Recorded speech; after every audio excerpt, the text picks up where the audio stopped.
Mm-hmm. Two E's and two A's. Yes. It's Dutch. It's Dutch, yeah. So kind of all the double vowels is a very Dutch thing. I mean, it's, more Dutch if it's Vanderdals, and then you've got double vowels and a Vander. but, but yeah. Yeah, and I was actually speaking in Sweden last year, and somehow I thought the double consonants would be like more normal there, and they had a horrible time with my name, like worse than people here. So that was kind of surprising. Yeah, yeah.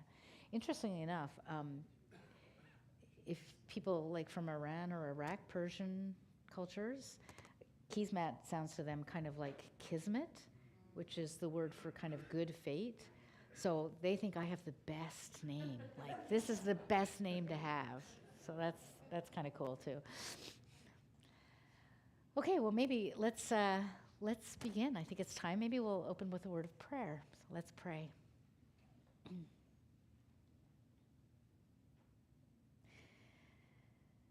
Creator God, we come together to immerse ourselves in your story. Think about your hopes for the world. Think about our hopes for the world. We pray that you will be present with us now. Give us vision.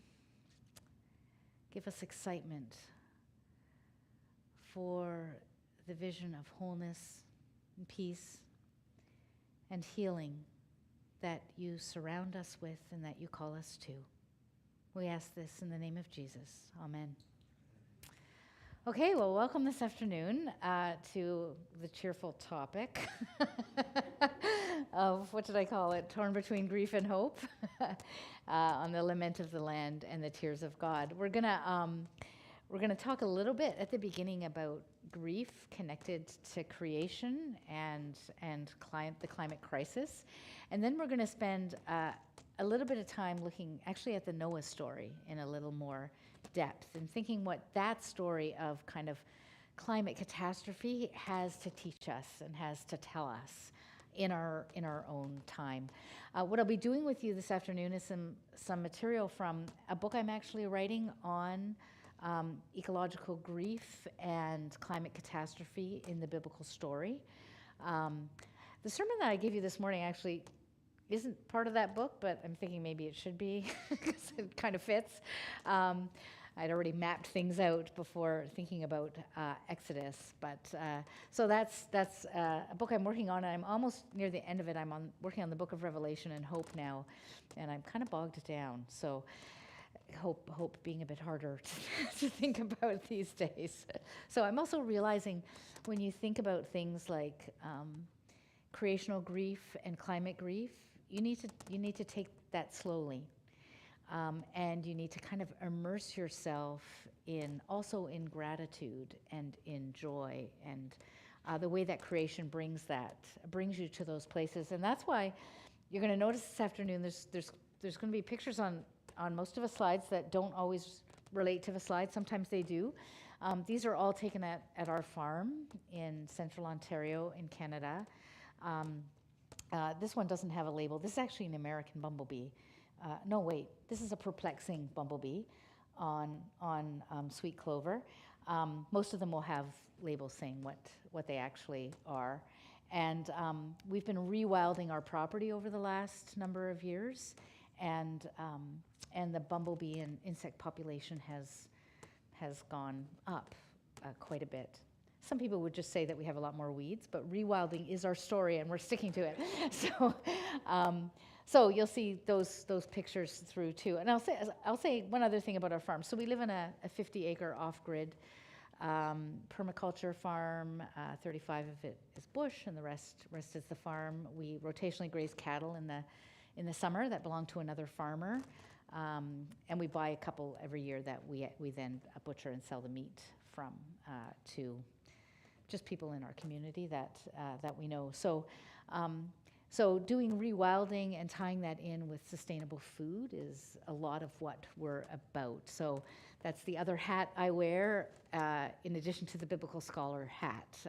Those things are the two halves of my life. And that's why those things kind of come together in the kind of themes I look at in looking at the biblical story. So that just kind of gives you a little bit of a background of who I am and where this is coming from. So what I want to begin with this afternoon is thinking about grief. How do we talk about grief, particularly when what is at stake is our creational home, right? The very creation that we depend on for every part of our life. As much as we like to think that we don't, we still do. And so. So how do we think about grief? How do we grapple with the grief that we're experiencing? How do we name it? So the first thing I want to begin with is actually a question. What is it that we are grieving when we think of what's happening to creation? And how would you describe this grief? And I'm just going to put some of these things on the board here just as kind of a context for what we're talking about. This is it's an appropriately oceanside piece of paper. It's got waves in it. So what kinds of things are you grieving when you think of what's happening to creation? When you think about the future, when you have sadness, what is it that you're grieving, do you think? Yes? Loss of species, okay. So loss of species. So the things that are disappearing, the animals that are disappearing. Yes? I wonder how Mother Earth feels when she's being fracked. Okay, right. It's a very good question,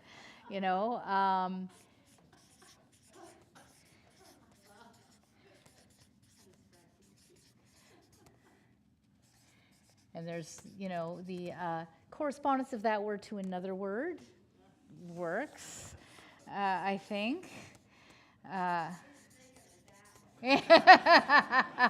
Well, just the way you said it, I thought you might have actually, but.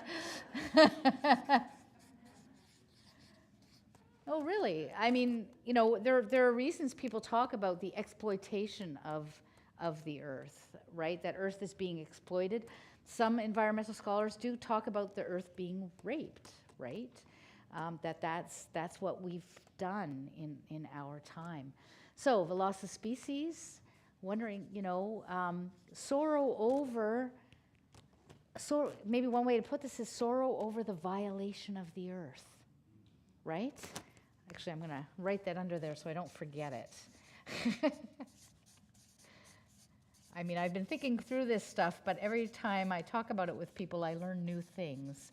That's a really good way to put it. Yes? Sorrow over the loss, seemingly, of the voices of reason. Okay. Loss of the voices of reason. So in relation to creation, is that what you're thinking? Yeah. Okay. Oh, I wrote, boy, that's a subliminal reason. But this actually, I'm going to put this just in brackets because that's another point. The voices of creation, right? Okay, I think you were first and then you. That we failed in our role as stewards. Okay, we've failed. Yeah. So part of that is our complicity, right? We grieve our own complicity in what's happening. Yes. The injuries we caused and either aren't healing or won't let heal. Okay. So that actually fits in with this own complicity thing, right? So the injuries we've caused and the lack of healing.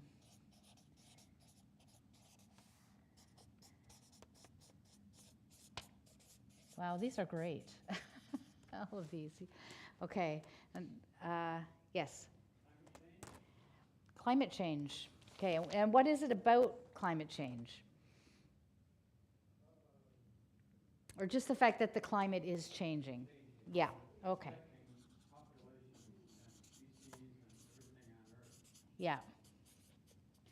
Okay, the climate is changing. Okay, what else? We've got you at the back. We're okay. So these enormous disasters. Hmm. Yeah, so they feel out of control, these disasters, right? They're so huge, the fires and the floods, and also just how when something that big happens, how it impacts people so far away, right? So you might think, oh, that fire's happening from my perspective where I live in Quebec, but I can't breathe at night and I don't have air conditioning, so my window's open, right? And then New York State can't breathe, and then New Jersey, like it's moving all the way down, right? Okay, I see the hand there, but was there somebody over here, that hand there? Yes. Oh, that we're making things out of balance. That there's no wholeness. We're losing a wholeness and a balance. Okay, so there's no wholeness. So yeah, there's like we're making it so wonky that this point about lack of healing, it's just how could healing possibly come because things are so out of control now. Yes. I just grieve the fact that there isn't enough empathy out there among human beings. Okay. So I'm going to change my marker so I can keep working on the same page here. So not enough empathy. Do you mean for creation or each other or both? Both. Okay, so I'll just leave it general. Not enough empathy for. I mean that's a wide one, right? For what's happening to creation, the impact on other people of what we're doing. There's just this inability to imagine ourselves into those spaces of suffering, right? Okay, in the blue and then in the yellow. Yeah. Ties into that. I think the biggest sense of grief for me is the feeling of betrayal from neighbors and previous generations. Okay. Betrayal.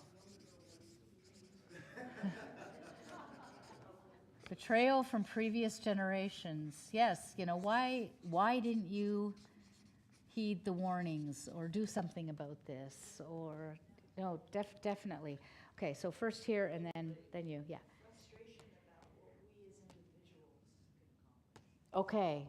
So that's less a grieving and more a frustration, but I think that's part of the enormity thing, in terms of that these things are so enormous that we grieve that we can't actually do anything about that.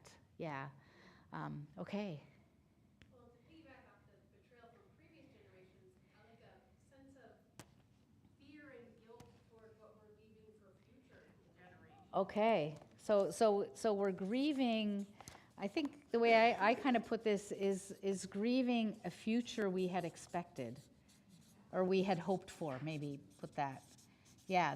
That's and so we're grieving for what our children are living into and our grandchildren or the kids that we know around us if we don't have children ourselves, right? And I mean, I don't know about you, but I work with Brian, my husband, was a campus minister for many years. We'd had interns at our farm over the summer, so we know a lot of people who are a fair bit younger than us, a lot of whom are in their 20s and their 30s, and they're starting to have babies.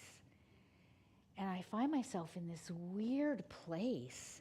They let us know they're having a baby, and then they have the baby, and there's actually we tend to give books to people when they have babies. So I'm, ordering books right now to send to some people. But part of me, I'm all conflicted because I'm like, I want to congratulate you, but I'm deeply saddened for the future these children will inherit. And that's been a surprising source of grief for me over these last number of years.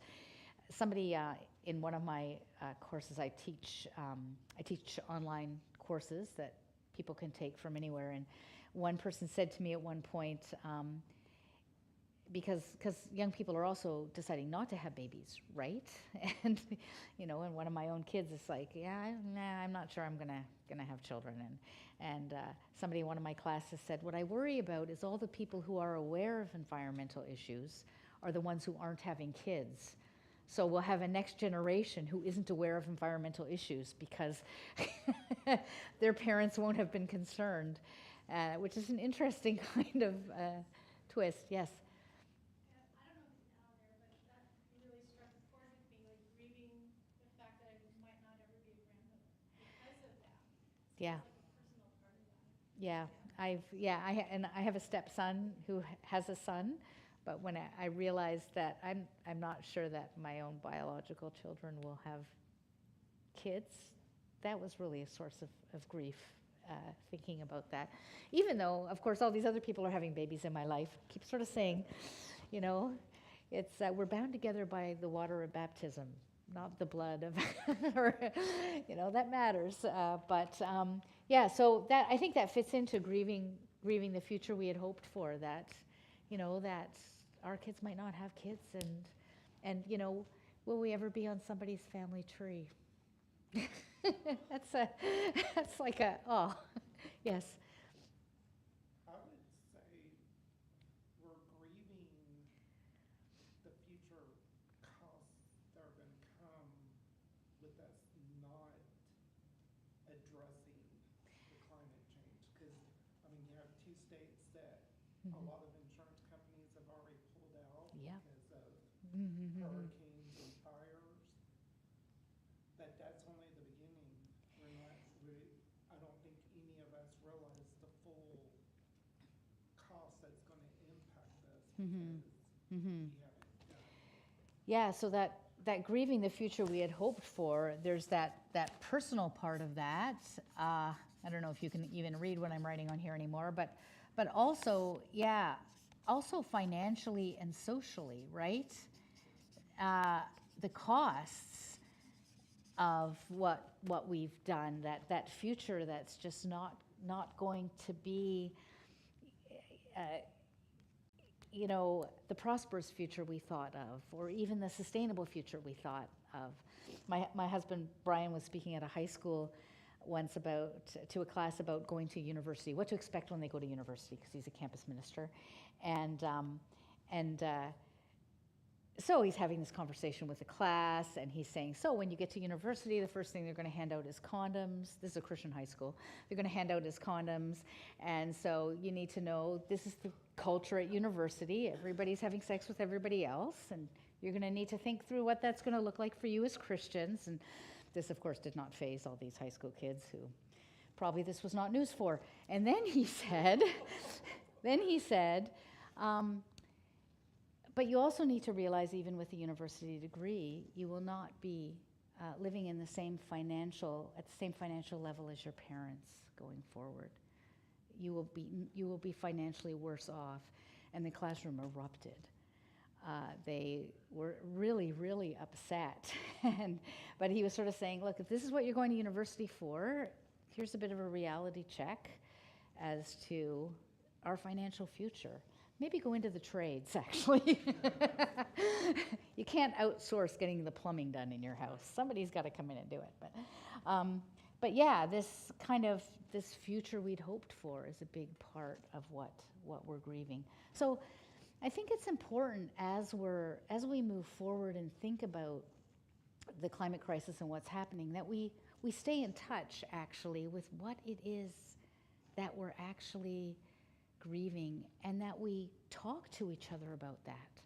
I was speaking to a horticultural society I live on a farm outside of a small town of like 1,500 people in the winter, 6,000 in the summer. It's a tourist area. And somebody came to speak to our horticultural society. He'd written a book on the nature that you could find over the year in the Kawarthas, where I live.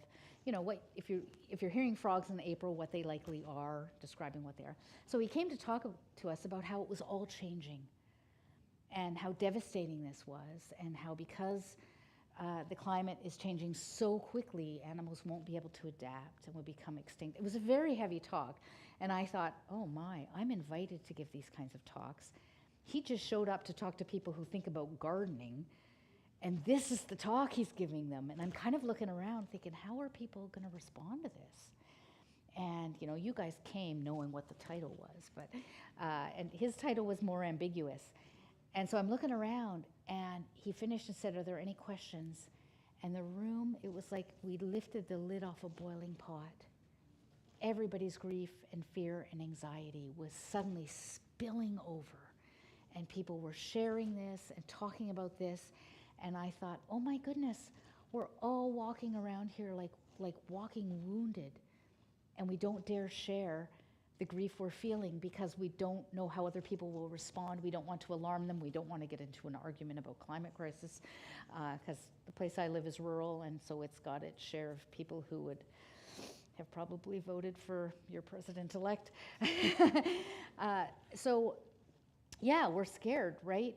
But the result is we're all isolated in these wounds that we're carrying. And so it's important that in community we're talking about these fears and these sorrows that we're actually carrying. These are the ways that I had summarized some of this stuff. I'm not sure I captured everything, so I'm gonna throw some of these. I'm gonna take this down and take it home and put some of these into the conversation at the beginning of my book about this. So we grieve the loss. Oh, we don't even have this one up there. We grieve the loss of the places we love. If you can think about places that you grew up and that you loved and you go back to now, the river that my parents live on has housing within like 500 yards of it now. It's devastating to go there. All the insects that my dad used to photograph, they're not there anymore. I put these common Easter bumblebees on here because this is our black locust tree. There are a lot of these deep kind of valleys and fissures in the tree. And when the tree is blooming, it's a huge old tree. When it's blooming, the common eastern bumblebees come and they get the nectar, and at night they come down into all these spaces in the bark, the cracks in the bark, and they nest there for the night. They only do it when they're actually, drinking the pollen from the top of the tree. I don't know where they go the rest of the summer. Hundreds of them come down at night. And before they get into the little cracks here, they groom themselves. They take their legs and they wipe their faces and their bodies. It's really, really cool to watch. And in the morning when they wake up, they do the same thing, and then they fly off again. There aren't that many of these where I live, very old trees around, because especially in the cities, people are afraid they'll fall on their houses. In the suburbs, they cut down all the trees before they build, so they're all gone. So there's just a few left around. In the countries, of course, they're taking down the tree lines to make the fields bigger. So my question then is, we grieve the loss of the places we love. The bees, are they grieving the loss of the places they sleep when they're out gathering the pollen? So that's one. We grieve the loss of the future we had hoped for, right? I put the blue powdered bluet because it's such a pretty little insect. It's one of the ones that you can no longer see on my father's property because of the housing that's come in. So imagine a world where we're not showing these to our children. The future isn't what we'd expected. We grieve the loss of our connection with creation. So I think we had that up there too. And we were meant. This is a transverse banded flower fly, which is it looks like a bee, doesn't it? But you can tell it's not a bee because its eyes take up the whole of its head. Bees, the eyes are much smaller, and also it only has 2 wings. Bees have 4. So that's the difference between a fly and a bee. These kinds of bees do a ton of pollinating work. And imagine not having connections with this wild, kind of beautiful other. Francis Weller, who writes on grief, he's got a book called The Wild Edge of Sorrow, which is a beautiful book. He says, we were meant to have a lifelong engagement with a beautiful and strange otherness. The ways of other creatures were integral not only to our survival, but to the shaping of our souls. So in not having the connection with creation, we might not realize it, but we are grieving the loss of that wild and beautiful other. And I think know that on some level, because when we have pets, we have something that's maybe not as wild as we expect, but it's kind of a weird other that and pets do that for us. But having this throughout creation, this golden-back snipefly is one of the weirdest. It's look like it's got a ball of gold foil on its neck. It's just such a weird little thing. And we grieve our complicity in these losses, right? That we've done these things. I put this indigo bunting up because I have a greenhouse that's like a tunnel house. I used to do an heirloom tomato seedling sale. And I'd been listening to this indigo bunting every morning for weeks. It was so beautiful. I'd step out of the house and there he was. And I came home one day and found him lying on the table in the greenhouse with his neck broken. And I'm sure he flew in and he tried to fly out and he hit the plastic wall and he died. And so this was a very immediate complicity, like, oh, I created a structure that killed this bird.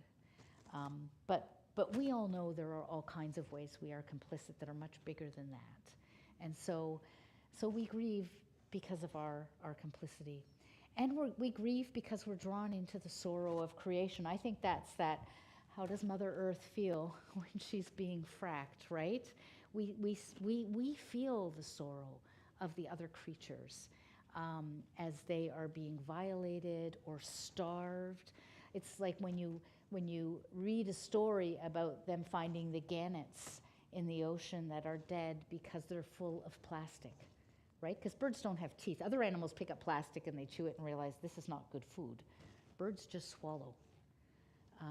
And so it's that kind of sorrow, I think, that we feel.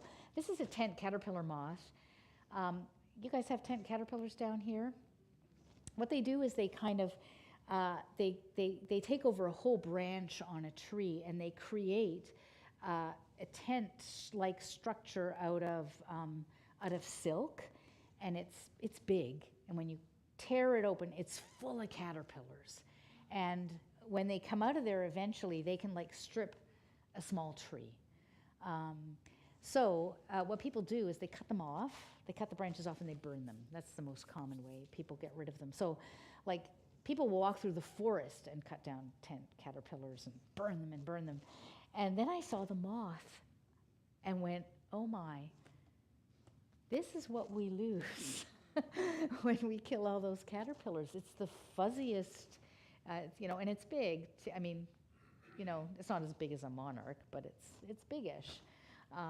And I think it's incredibly beautiful. So that's the other thing we grieve. We're drawn into the sorrow of creation. So that's kind of a starting point. Just thinking about our own grief. Now we're going to dive into the biblical story, and we're going to explore grief in that story a little bit. Now before we do that, I'm just going to do a little bit from Genesis 1 and 2. This is kind of the picture you get. I was going to put words up and then I thought pictures were better. This is kind of the picture you get from Genesis chapter 1, right? God's like, okay, let there be light. And there's going to be dry land. And, and then God calls, and there's water and land, and then there's stars in the sky. I don't have them up here. And then God says, let's let the waters bring forth all these fish and other living things and amphibians. I've got a few of those. Well, one up there. And a turtle and the whale. And it's interesting. God asks earth and the waters to cooperate, right? And then God asks the earth to bring forth living things. That's before all the fish and waters and stuff. And the earth brings forth all these plants. And then God asked the earth to bring forth all these other creatures, right? The cattle, the wild animals, the animals that creep upon the earth, and then human beings in the image of God. So by the time you get to the end of Genesis chapter 1, you've got this incredibly diverse and beautiful creation. You've got all these creatures. It would have been noisy with all their songs. It would have smelled really interesting because of all the plants and the animals too. It would have, so there would have been interesting things to touch, just a delight for the senses. That's what we see by the end of Genesis chapter 1. In Genesis 2, God creates Adam from Adamah, the earth creature from the earth. So Adamah is Hebrew for earth, and we are Adam. So Adam doesn't mean man, like a male person. It means a creature from the earth. And so we are earth creatures from the earth. That's who we are. And it's not actually, you don't get any idea of gender differentiation in the story until God creates the woman from the side of the man and then calls them Ish and Isha, man and woman. Interesting enough, an AH end is always the feminine. So the earth is feminine. So that's where you might get a male sense for Adam, except it really does mean earth creature. It's not a creature that's differentiated. And then God caused to grow from the earth every tree that's pleasant to the sight and good for food. A forest garden, right? It's not, so when we think of the Garden of Eden, I think we often think of some kind of cultivated garden, but really it's a forest garden with trees and nuts and flowers growing all over too, kind of like North America was before contact, before the colonizers came. That's kind of what it was like in Genesis chapter 2. And we are called, Genesis 2:15, usually it's translated to till and keep the earth, but abad literally means to serve. And shamar, the word that's translated as keep, literally means to observe. So we're actually called to serve and observe creation and observe it so that we can serve it. So this was kind of God's vision, this incredibly beautiful, diverse creation, and the earth creatures to serve and observe that creation. So in Genesis 1, we're from the earth, right? God asked the earth to God said, let us create humankind in our image. So we're from the earth and we're the image of God. And in Genesis 2, we're also from the earth. God got down with dirt under God's fingernails and sculpted out to this Adam, this earth creature. And then God knelt down and breathed God's breath, God's spirit into that earth creature. So we are from the earth and the very breath of God, but we're also for the earth to till and keep it. That describes who we are most fundamentally. So the whole idea that you have through a lot of Christian history that human beings are souls in bodies, souls trapped in bodies, and the whole, spirits trapped in bodies, and the whole goal of life is for us to somehow get out of this, this bodily flesh and get to heaven when we die. That's not what the Bible's about. We're earth creatures, and we're for the earth. And the end of the story, which which would be a whole other talk if I talked about all of that. The end of the story is we are resurrected bodies on the new earth, right? We're still earth creatures on the earth. That's who we are. It's angels who live that disembodied existence in the heavens. So, if this was God's vision, image bearers who are for the earth, maybe God's original plan was to hang out by the river in a forest with a whole bunch of bugs and animals and birds and fish and a couple of naked vegetarians. This is God's plan. They eat meat later. They get clothes later too. But in the beginning, this was how it was supposed to be. God wanted to be at home in creation with us in this wonderful, diverse creation, which is why I put all the pictures around. God wanted to hang out with all these creatures and with us. That was the whole point at the beginning of the story. Now, as we know, things went sadly awry very early on when that first couple, Adam and Eve, ate the fruit that they were forbidden to eat. They engaged in a radical culinary indiscretion, would be one way to put it. Bad idea, folks. I think of it this way. They ate beyond limits. They ate out of season, right? God had put limits on what they could eat. This isn't all for you, but there's enough. There's everything you need. And they were like, no, we also want that, right? So they went beyond the limits of what they could eat. They ate out of season. and brokenness and violence enter the story. Familial brokenness, we see that first between Cain and Abel, and violence upon the earth. And we're going to look at that in a couple of minutes. And the whole rest of the story, everything else, so you have that good creation and then things are broken. Everything else in the story, I actually have a diagram for this and I didn't put it in my slide deck, but everything else is God working for healing and restoration. The flood, the calling of Abraham, the giving of the law, Jesus coming, the calling of the early church, that vision of a new heaven and new earth, all of it is God working for restoration and healing. That's the whole point of everything else in the story, is God bringing healing between us and God, us and ourselves and the people around us, and creation. But before we get to that, that point of healing, we see what that brokenness looks like on creation. So I'm just going to put a slide up. I'm just going to leave this slide up and ask you to pick up your pew Bibles. And I'm going to grab one too, because this is a different translation than my Bible. I must say, I love that you got these Bibles where the print is adequate for people my age. Sometimes, I'm glad you have Bibles in the pews. Not every church does. So Genesis chapter 6. Genesis is the first book. Chapter 6 is not very far in.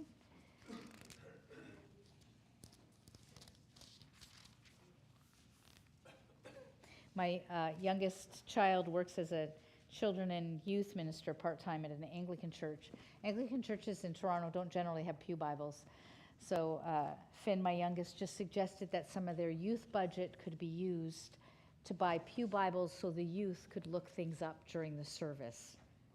And I think the church council felt a little ashamed because somebody else said, well, I'll put in some matching money so we can get Bibles so everybody in the church could look at them during the service. It was like, oh, and a young child shall lead them. Well, they're not that young, but.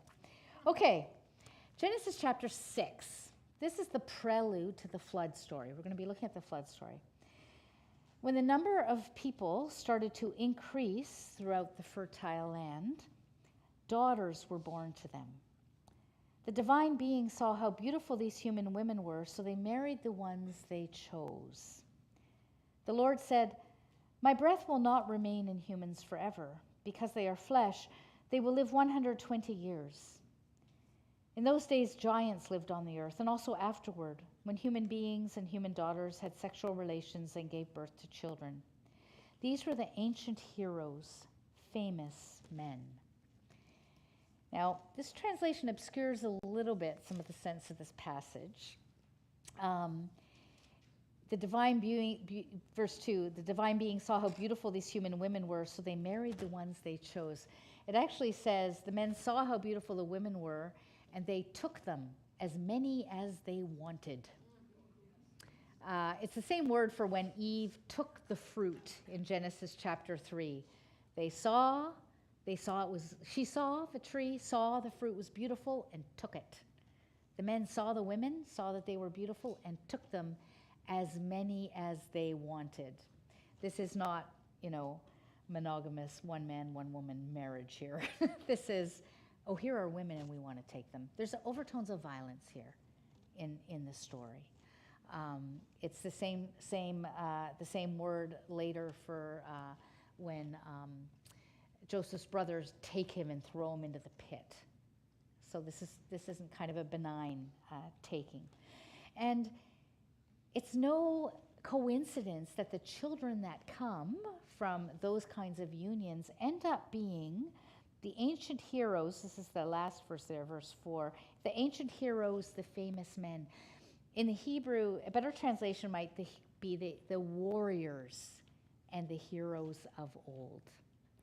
And I think often we've grown up in cultural contexts where we think about language of warriors and heroes of old, and we think, of knights and shining armor, and this is romantic language, right, for quests and battles.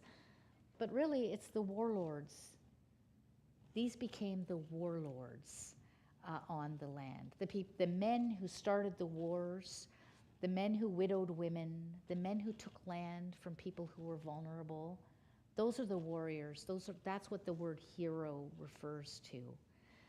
So this is a depiction of actually a violent, warlike culture that doesn't treat women well, and as we're going to see, causes violence on the earth. This is the prelude to the flood story. So this is what is behind the next verse. The Lord saw that humanity had become thoroughly evil on the earth, and that every idea in their minds thought up, was always completely evil. Older translations have it, the inclination of their hearts were only evil continually. This translation catches that well. Every idea they had was always completely evil. I grew up in a Calvinist tradition, and I don't think that original sin could be better described than in this little verse. Always evil continually. The Lord regretted making human beings on the earth. God was sorry, and God was heartbroken. The Hebrew there is God's was grieved in God's very heart. Heartbroken is a good translation for that. Interestingly enough, when this passage was translated into Greek from the Hebrew, around the turn of the millennium, around the year 0, 100 years before or after that, the Hebrew text was translated into Greek. Every time the word grief occurred for God in the text, they translated it as anger. Because somehow in a Hellenistic context, anger was an appropriate emotion for God, but grief wasn't. Grief work was women's work. Women were the keeners. Women were the grievers. And so it was okay for men to get angry. But no, not that. That grief was a weak thing. And so, interestingly enough, when the church fathers were reading some of these texts and were reading them in Greek, that language of grief for God didn't come into play, which is why this actually became a contentious point in thinking about who God was. You couldn't talk about God suffering or God grieving. That wasn't appropriate. But the Bible does. Our story tells us this is a God who grieves. So when Jesus wept over the death of Lazarus in the Gospel of John, when Jesus weeps in the Gospel of Luke, when he sees Jerusalem and he weeps because it doesn't know how to make peace, that's all of a piece with the whole biblical story. Throughout the biblical story, whenever we read about God's judgment in the prophets, the other side of that judgment is always grief, not anger. God is grieved over what the people have done. Just like when your kids can make you angry, that's true. But your kids can also often, your kids do things and there's grief more than anger sometimes, right? You're just, oh my, this is going to have repercussions you don't even know about, and I'm just grieving what the outcome of this could be. There are other instances where you're just angry because they're stupid, but that's all. That would be a whole parenting seminar, but we're not doing that. So here we have God's grief over making human beings on the earth. So the Lord said, I will wipe off from the land the human race that I've created, from human beings to livestock to the crawling things to the birds in the skies, because I regret I ever made them. Imagine getting to the point where you regret all of this, right? But as for Noah, the Lord approved of him. So this is the beginning of the flood narrative. God's incredible grief over the violence being done on the earth. And later, if you look at verse 11, I'm kind of curious to see how this translation deals with that. So just go down to verse 11. It says, in God's sight, the earth had become corrupt and was filled with violence. God saw that the earth was corrupt because all creatures behaved corruptly on the earth. Corrupt is kind of an awkward word there. A better word is ruined. In God's sight, the earth had become ruined. So corruption has kind of a moral feel to it, as if the earth itself is doing something bad. But the sense in the Hebrew is the earth has been ruined and was filled with violence, right? Humanity has filled the earth with violence. And God saw that the earth was ruined because all creatures had been ruined on the earth. And then it goes on. God says to Noah, verse 13, the end has come for all creatures because they have filled the earth with violence. I'm now about to ruin them along with the earth. It's the same word there. So there's this sense of the earth has been ruined by humanity's actions, by the violence being done to it, and God is going to let that ruin go to its natural end. The earth will be ruined. So this isn't some arbitrary, look, there's violence, and so God thinking, what can I do? But God's saying, look, this has already been all ruined. And remember that impetus that God had always for healing, right? This isn't just God in a fit of anger saying, damn it, they've screwed this up. That's it, I'm wiping them out. But God's grief over what's happening. How can healing come back? How can redemption come back to the story? Maybe by dealing with the violence, by wiping the violence out. And so then the ark narrative unfolds, right?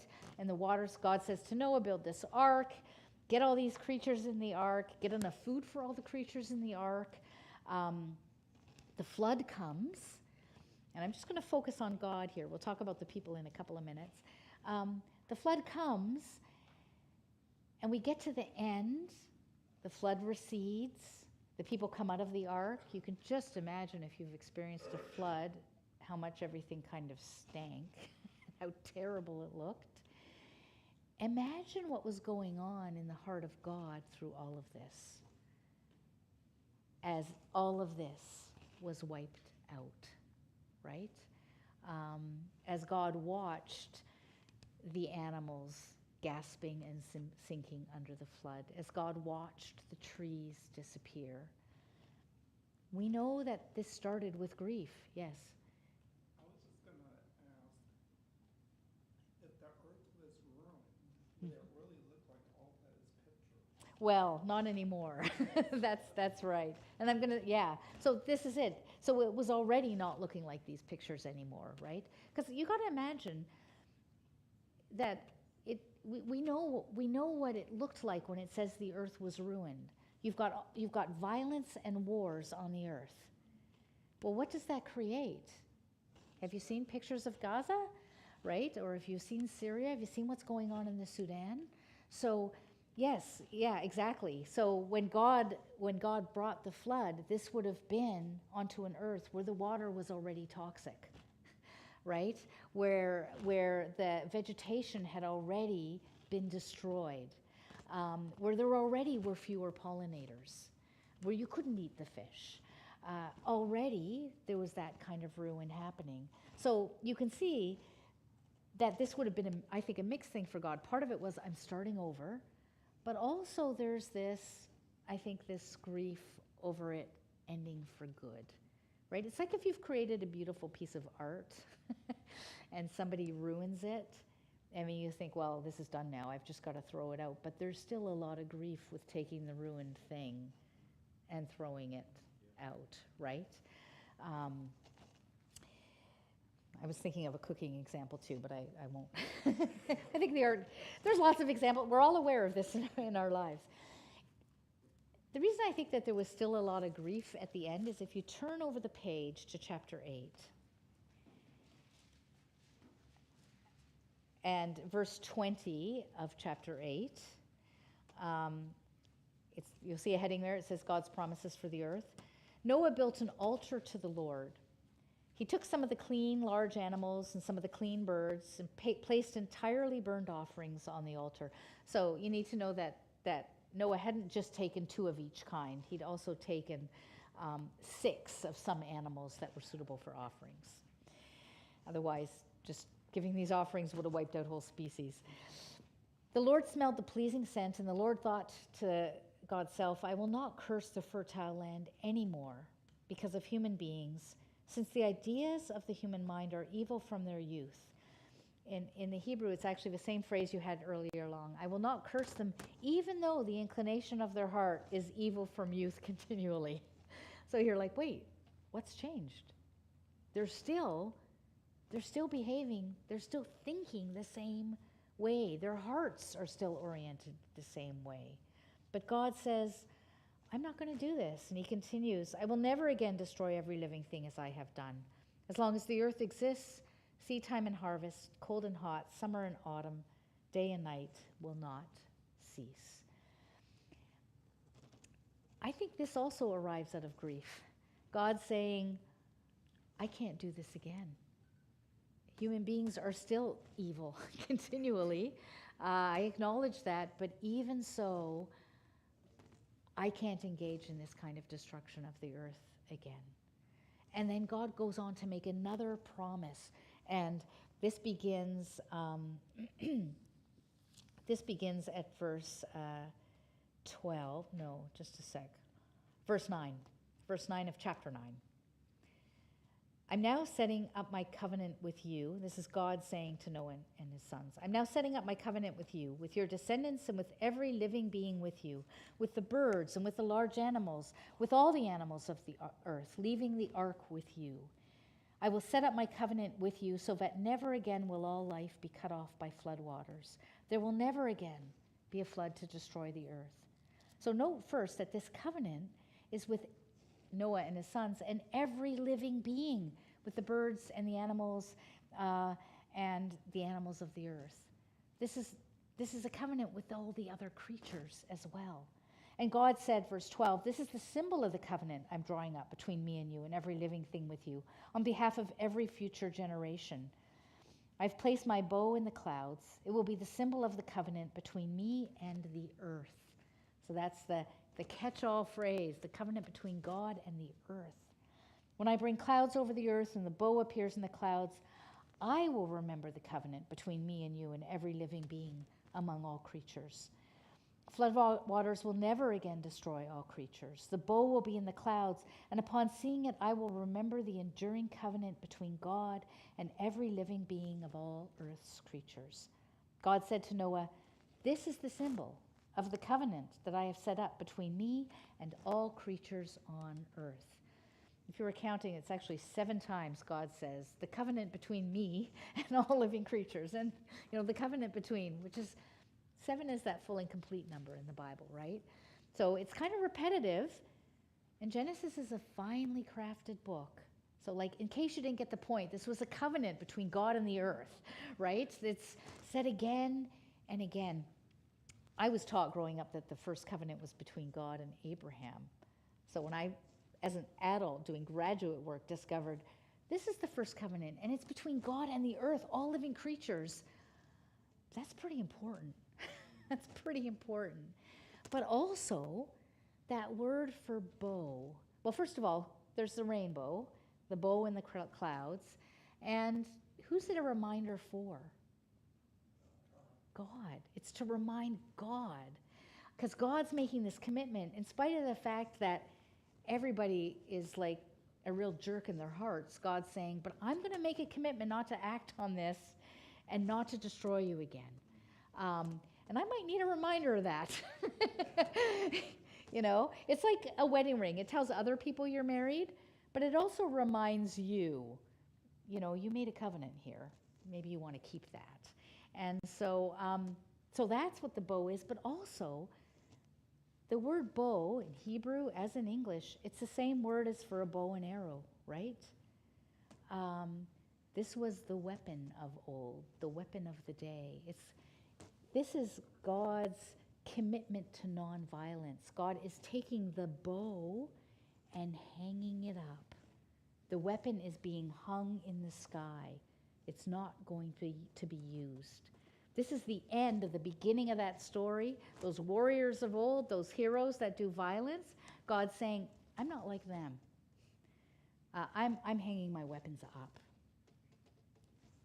I'm not engaging in violence. That's not who I am. Later, Hosea actually talks about this more. God says, you know, I'm God, not a man.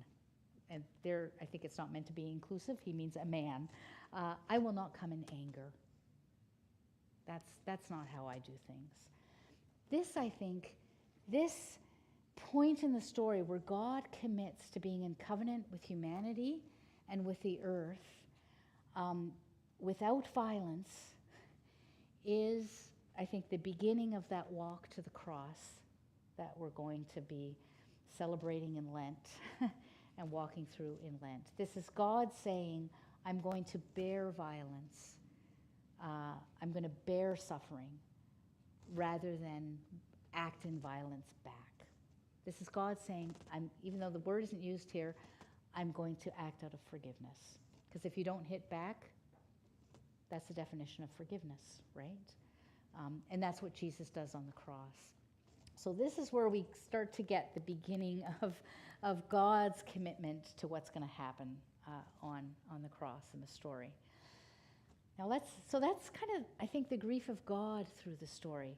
But let's think of the grief of Noah and his wife and his sons and their wives. All these things that we put up here, they were feeling this as well, right? They were feeling the loss of the future. They were feeling probably the sorrow of the earth. I don't know if it seems like God doesn't think Noah's done anything wrong, but I wonder if there was complicity, the loss of species. When we talked about how it didn't look like this before the flood anymore because of the violence on the earth, is it possible that Noah and Noah's wife and his sons and their wives, Noah's family, just put it that way, is it possible that they kind of thought, oh good, God's going to deal with this?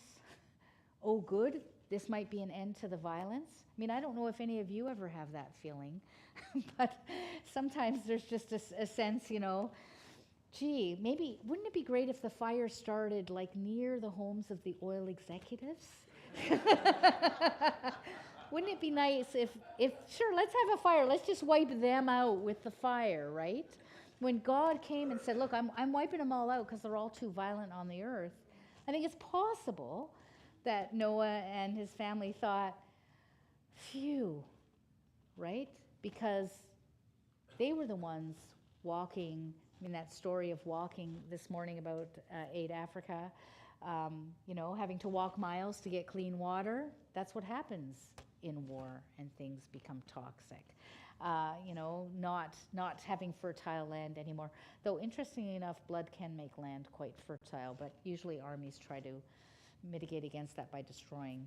When ancient Babylon and ancient Assyria captured, this is later in the history, came into Judah and Samaria and captured the people, they carted off the topsoil with them. They dug up the topsoil and took it away with them so that the people couldn't establish themselves once anymore. It's just, it's really, and that meant they also dug up the bones in the cemeteries and carted them off too. So the people's history was gone. Reading about ancient times can be quite horrifying. like working on our contemporary issues can be depressing, but working on ancient stuff can be very depressing too. So you had that sorrow. I think that Noah and Noah's family had as well. But then, of course, they got everything into the ark, and they're on the ark, and then there's a whole other kind of sorrow. Imagine being on that ark and watching as your extended family disappears, as your neighbors disappear. I think they carried an unspoken sorrow, or maybe a spoken sorrow, about the destruction of creation, but then also the sorrow as everything else was destroyed. The kinds of sorrows you see when the wildfires go through a community and you know people there. And then the floods come to those same communities. I don't know if that's happened here, but in Canada, in BC, it's it was fire, flood, and then the next year, damn it, fire again. And and I knew people in those communities. No, I know people in those communities, and that kind of devastation. So how did the people in the flood keep it together? It's an interesting question. I think there are points of hope in the story. One is the name, Noah's actual name. Noah's name means rest. So in his name, there's something implicit about rest and renewal, right? The Sabbath day, the day of rest, was a day of renewal, a day when violence stopped. Other places in the Hebrew Bible, it actually, like Jeremiah says, you don't keep my Sabbaths, and that means injustice can just continue all the time. It was a day of rest from injustice, a day of rest from violence. So Noah's name kind of captures the hopefulness of God's vision of rest on Sabbath. But also, just imagine what people were doing on the ark, that family on the ark. They were on there for a long time, enough for a lot of the creatures to actually give birth on the ark. So they are on this ark, and what do they have to do? They have to care for everything on the ark. They have to feed all these animals on the ark. They have to learn how to care for the animals on the ark. And they're watching as new life appears on the ark. Essentially, the way one scholar puts it, Norman Wurzba, he says they have to apprentice themselves to creation. Remember that calling at the beginning to serve and observe? That's what they're doing on the ark. It's like God is saying, I'm going to start over with you folks, and I'm going to give you a crash course in how to serve and observe creation. You're going to spend all this intense time just learning how to care for all these creatures and also seeing the wonder of these creatures. I mean, most of what happens on our farm, we see what happens with the chickens, and when we have pigs, the pigs and the cows. But everything that happens in the hedgerows, everything that's born out there, the raccoons and the porcupines and the deer and the fox and the coyote, we don't see that. We don't see what happens in the dens when new life happens. We don't see how those animals are nurtured by the mothers and the fathers. But there was in this story a deep apprenticeship to creation and a seeing of the wonder that happens in the hedgerows and the forests and the wild spaces, because it was all happening here. So that when they all came out of the ark, they had been deeply, I was going to say schooled, but that has a different context now. They had been deeply taught what it is to care for creation going forward. I think this story also left incredible trauma on that family, because what's the first thing Noah does? He plants a vineyard, precisely, it seems, for the purpose of getting drunk, which is a classic way of self-medicating after trauma. So I think the story does suggest there is trauma here too. But it is a story that has this kind of hope in it as well.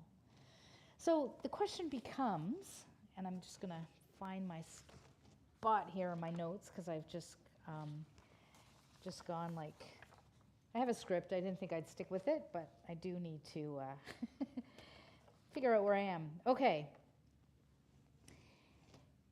So even if this is a story, then I think it is a story of hope in some way. How does it apply to our situation? It's an ancient story and an ancient text, right? It's just like Exodus story this morning.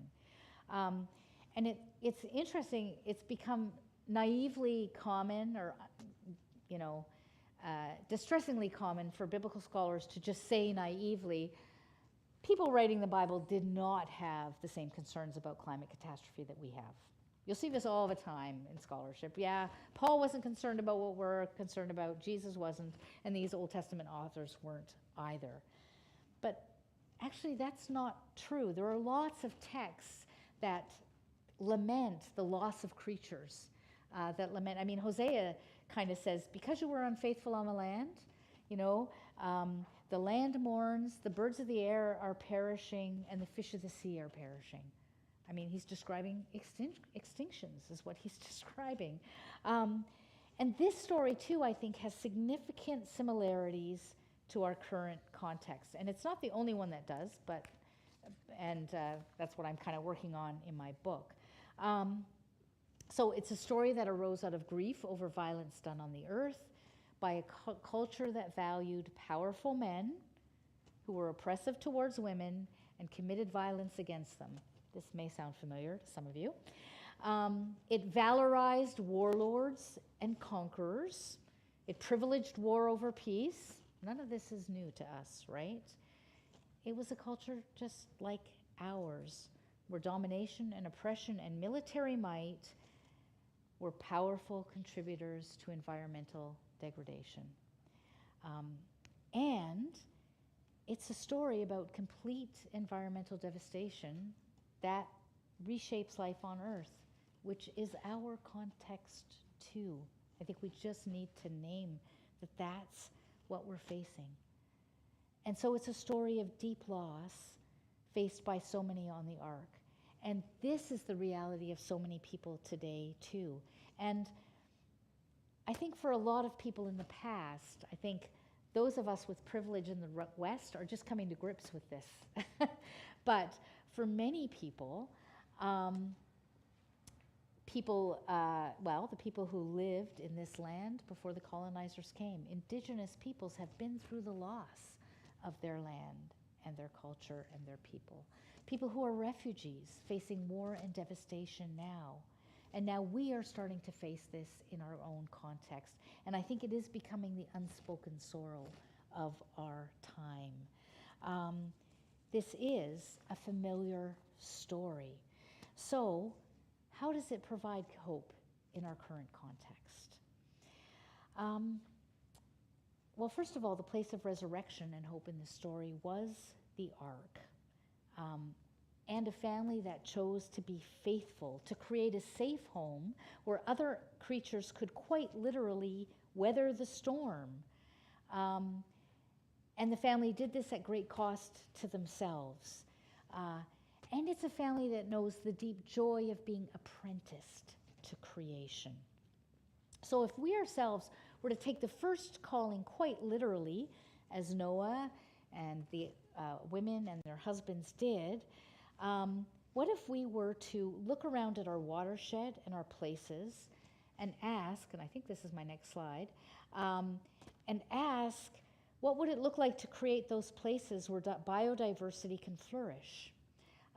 If we were to observe our watershed and discover what creatures live there now, what used to live there, and what can we do to ensure that they flourish once again?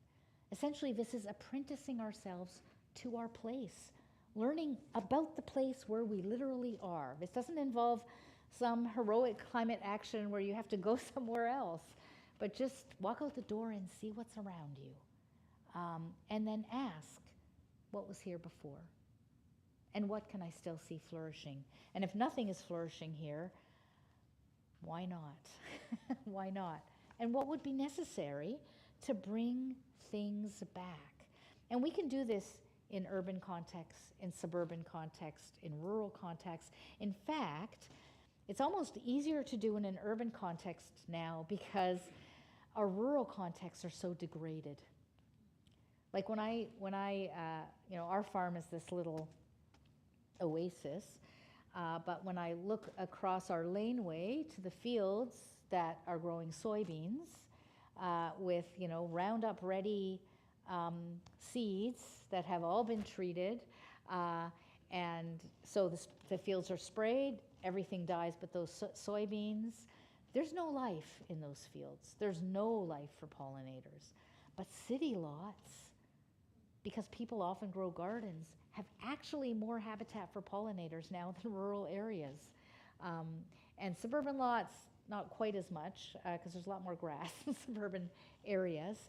But there is a significant movement that's already begun at a grassroots level for people to begin this work in their lives. So I don't know what it's like in the US. Actually, I think this is happening in the US too, but in Canada, there are increasingly people are planting pollinators on their lawns. And actually, there's a guy, I don't know if any of you've read this book, Nature's Best Hope by Douglas Tallamy. He talks about, he's from the US, so he talks about homegrown national park. And basically he says, look, if you took half of your front garden and turned it into pollinator habitat, we could reverse the biodiversity crisis. He suggests doing this in a way that won't alarm your neighbors. So if your neighbors are kind of the worrying sort, he suggests that you plant those pollinators in the middle of the lawn and then have a nice strip of mowed grass around it so that it looks intentional. And you could say, no, this is my garden in the middle of the lawn. But now the biodiversity crisis is only one crisis we're facing, right? There's the whole, the climate is changing piece, right? There's the enormity of the disasters. But this is one area that we do have control over, creating biodiversity in our immediate place. And if we create those places of habitat, perhaps those will be places that pollinators, smaller animals can weather the storms that are coming, that they can perhaps be a buffer against the changes that are happening. Often we're just focused on those, the big, it's getting warmer, it's getting less predictable, and we forget there's also this biodiversity piece we have to think about. This is a story I think that helps us with that piece. And there are places in the world where this is happening at a municipal level. So we need to think about that too. Like Colombia is creating a green city to mitigate climate change. Medellin in Colombia. So it's like, oh, okay, the Colombians are doing it. Tucson, Arizona, with what they're doing with water diversion and creating green throughout their cities. It's the guy's name who does this is Brad. Oh man, I forget his name. I can't remember. But if you look up, Tucson, Arizona, water diversion, you can find this. So there are cities already working on creating these kinds of habitats. So if we do this personally, can we also municipally start to ask and push for these things? I think that we can. So this is the one thing, the watershed becoming apprentice to our place. But also, there's more to this story. There's the context of a narrative, right? The link between violence and the destruction of the earth, the death that the warriors created in their wake. And this link is easily seen in the kind of destruction that war creates. And again, if you've been watching the news at all, you'll see, most graphically right now in Gaza, but also on the West Bank, Israeli settlers are going through and cutting down all the olive groves, right? Because once the olive groves are down, that's significant income for Palestinian farmers. That's gone. So they're deliberately destroying the environment so that Palestinian farmers can't grow. But this is happening in the Sudan. It's happening in the Ukraine right now, the breadbasket of Europe. War always creates environmental devastation, not just in the action of war, but all the energy needed to produce weapons of destruction, right? And so the weapons when they're used, the weapons when they're created, all of that is environmentally devastating. And then there's the violence that our lifestyles create because we're so dependent upon oil. And everything we do is. Even the move to renewables is just a switch to a different kind of extraction economy, right? So how do we commit ourselves to ending both the violence that our personal lives create and the larger societal violence? This is a big, face it, in North America this is tough. This is very, very tough because war is a force that gives North American life meaning, to quote Chris Hedges. So we need to recommit to ourselves to peacemaking as an environmental issue. It's a gospel issue, but it's also an environmental issue. And so I think we need to turn all of our cunning and all of our imagination to rethinking and reshaping the assumptions of consumption that underpin our society as well. And there's a lot more to say about all of this. we don't have time, so let me wrap it up. So I think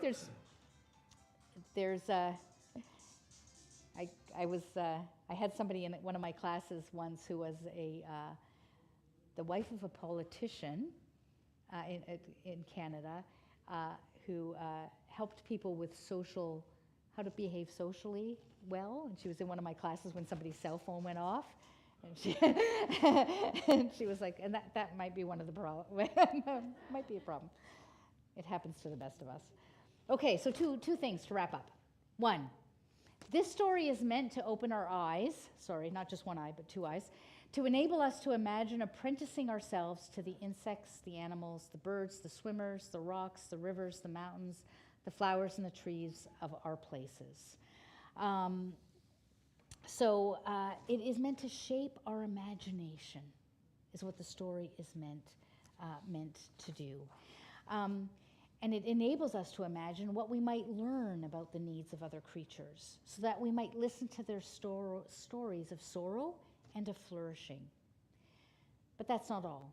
If we take seriously the grief of the Creator over the destruction of creation, this story also invites us to imagine what it might look like to bear the image of a Creator who calls us to peacemaking.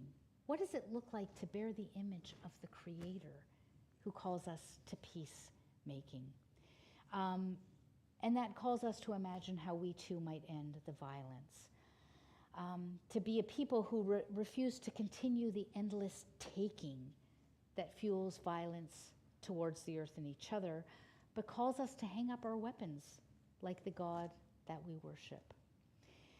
So this ancient story of flood and covenant is inviting us to enter into the story, enter into this story. And I should say, this morning I said it's funny we tell the story of the plagues in Sunday school like it's a nice story. We also tell this story in Sunday school like it's this nice story. No, I had to get everything on the ark because there was going to be this flood to wipe everything out. And you're like, this might be a little horrifying, for some kids. But if we take it seriously, we are called to enter into this story. It's a story of grief, yes, but it's also a story of transformed imagination, of observing and serving, of peacemaking, and of a commitment to new life, all held within the grieving arms of the Creator. So that's the kind of story we're looking at. And I think, that's something else. I have a bit of shameless self-promotion at the end here, but I'll get to that. Are there questions? Yes. Yeah, it's kind of interesting. I have a conception of male and female energy that both men and women have various degrees of each, and during different times in their lives they have more of one or the other. But for me, I can conceive of male energy as survival in the moment. Okay, think of a gang member. All they're trying to do is survive. That's pure male energy. Feminine energy could be seen as things that aren't needed to survive in the moment, but will be needed to survive in the long term. Okay, think of the ultimate thing there, a pregnancy. A culture, we could choose to not have kids. We could choose to not have kids. We could do it forever, and then we will die. And so for me, it's like what's happening in this world right now is the masculine energy is too strong. You're always going to need some masculine energy because you need survival in the moment. But the feminine energy is not strong enough right now to sustain the planet. And that, to my mind, that's my conceptualization of that. Well, that's interesting. I mean, My household, the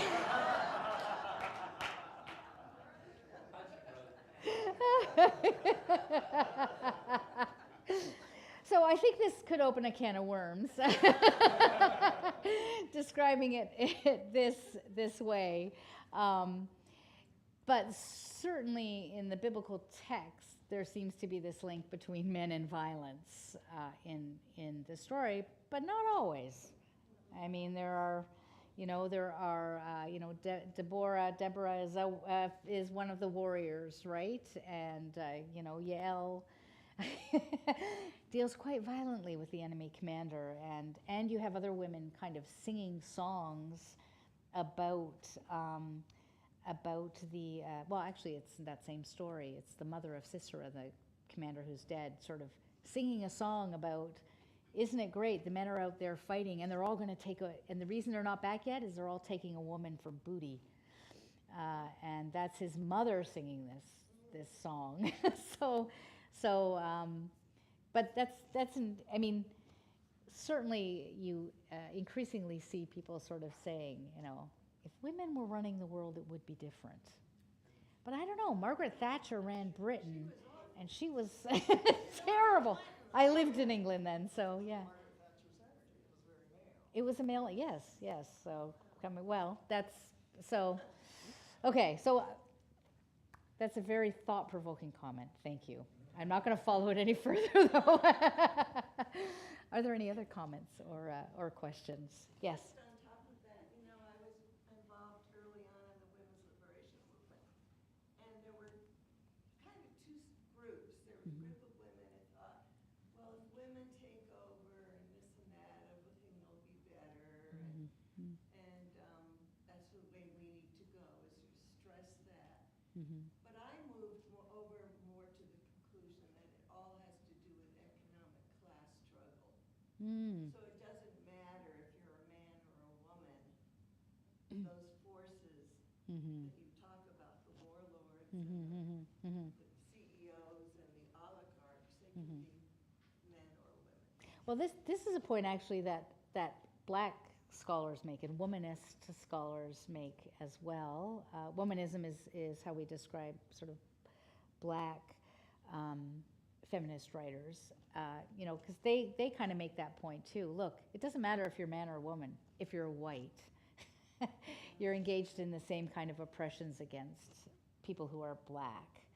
And so there's all these other factors that come into play. I think you're right. Class, gender, race, all of these things in our current context.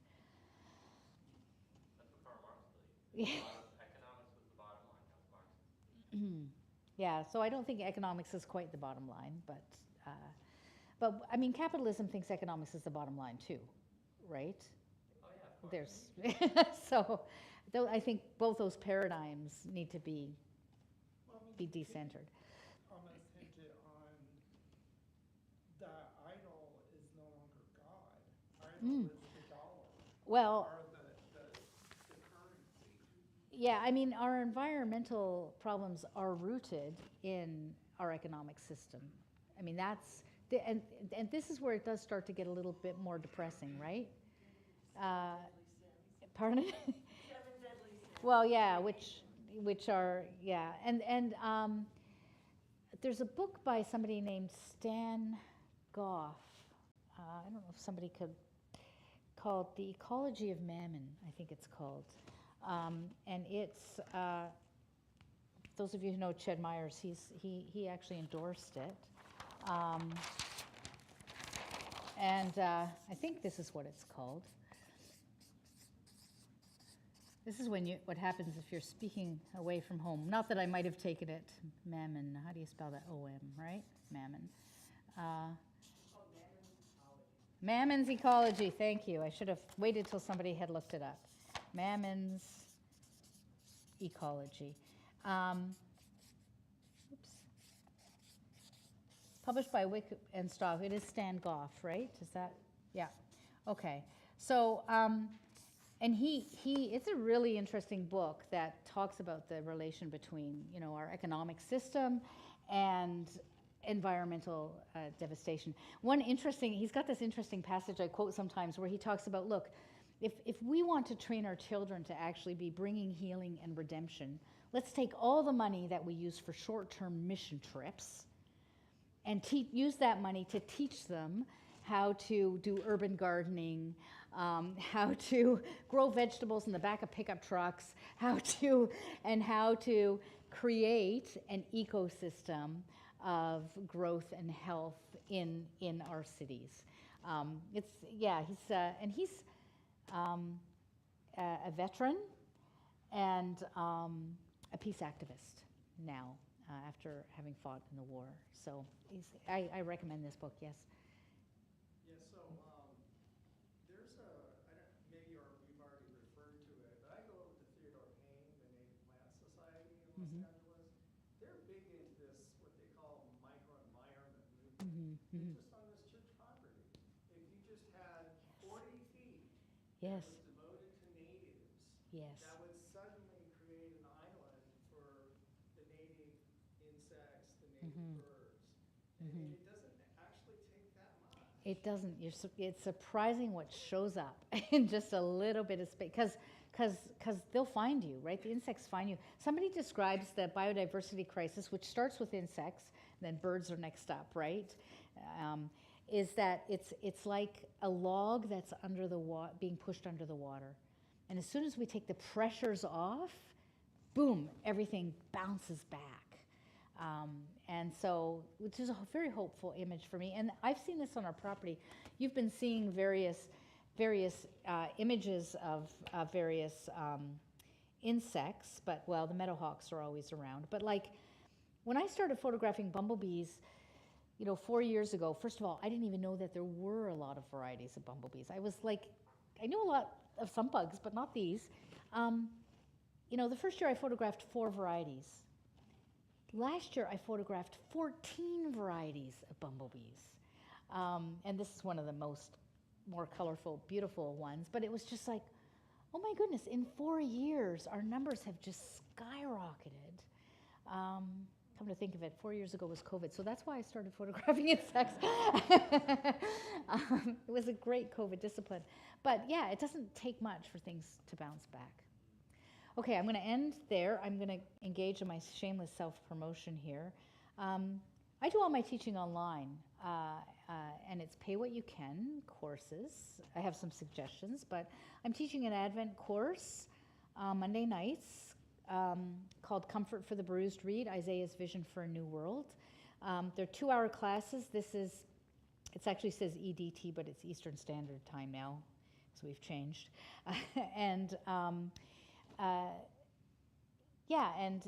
Sometimes people register for the classes but don't show up for the Zoom class. If you show up, you can ask, there's comments, I answer questions, that kind of stuff. But some people just sign up and then watch the videos later. I know one woman who does all her house cleaning to my courses, which is fine. whatever. So some people do that as well, and there's always a link to the class so that you can listen to the video later if you miss one. So anyway, if you're interested. And this is my website if you want to check that out, Bible Remixed. And this is just one of my favorite pictures, though it's kind of sad, too.